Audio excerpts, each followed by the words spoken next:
guys, for 2 million, which is better? Retail treasury bonds or MP2 or others? Thank you. Okay. So, yung retail treasury bonds, ano kasi siya? Short-term bonds.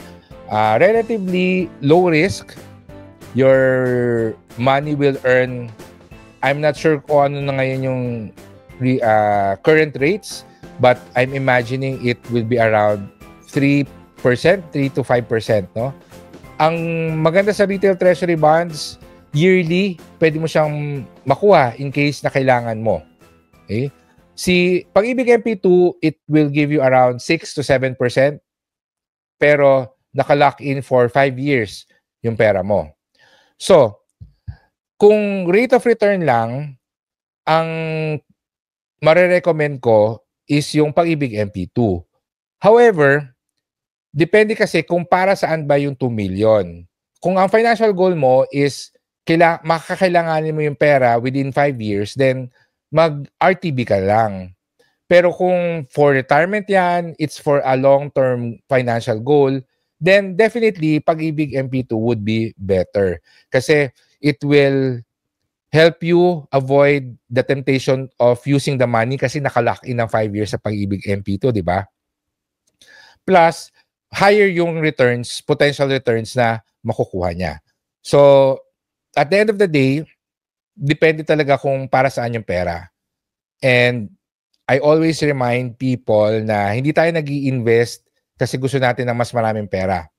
Nag-i-invest tayo kasi meron tayong gustong gawin or bilhin in the future. And yung mga gusto natin gawin at bilhin in the future, meron niyang price tag. Alamin natin kung magkano. Tapos lagyan natin ng target date.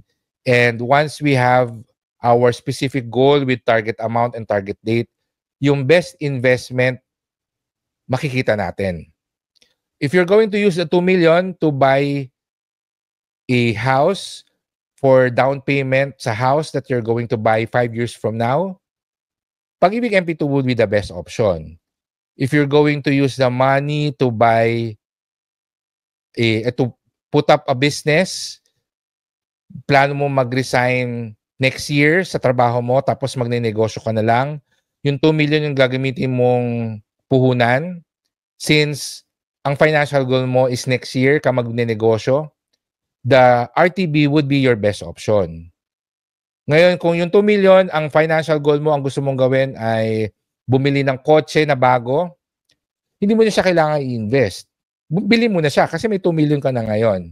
Because your financial goals, yun yung end point, no? You don't just invest and then stop.